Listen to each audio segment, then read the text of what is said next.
추령 나온 티안 웬케 부자의 모습에서 받았던 서하구의 좋은 인상은 첫날의 식사 자리에서도 확인할 수 있었다.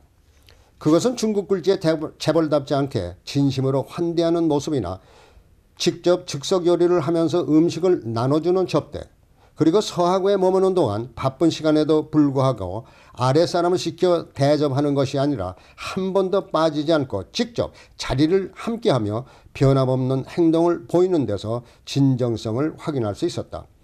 특히 특별히 만든 김치와 깍두기가 항상 식탁을 차지해서 초청객에 대한 배려를 느끼게 했다.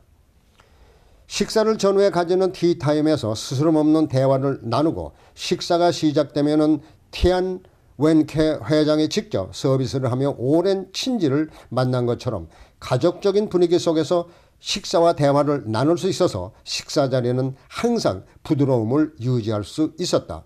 특히 우리를 접대하는 서하그룹의 직원들을 편안하게 대하는 그의 모습에서 재벌들에게 가졌던 선입감을 지울 수가 있었다. 특히 중국의 부호들은 서민들이 맛볼 수 없는 진귀한 요리들을 선호한다는 선입관과는 달리 평범한 식단으로 꾸며져서 소박한 단면을 볼 수 있었다.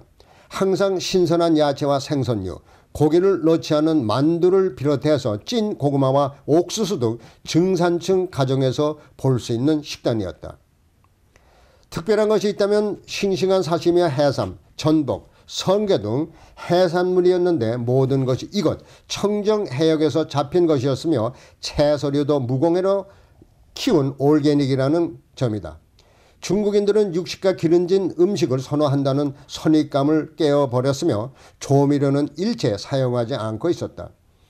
특히 중국인들의 식사 자리에서 빼어놓을 수 없는 독한 술을 축배를 들 때마다 마셔야 하는 것이 식탁의 매너로 알고 있었지만은 맹물을 가지고도 진정이 담긴 축배를 할 수 있다는 사실을 알게 되었다. 티안 회장 자신도 술을 못한다면서 항상 맹물로 축배를 했다. 여러 번의 식사 자리가 항상 가족적인 분위기였지만은 떠나는 날 그를 비롯해서 부인, 장남 내외 2명의 손자들과 함께 가진 식사 자리는 재벌그룹 총수 이전에 가족을 중시하는 가장의 면모를 보여주기에 충분했다. 가정을 먼저 다스려야 한 나라를 다스릴 수 있다. 다시 말해서 수신제가 치국평천하라는 옛말을 실감케 해줬다.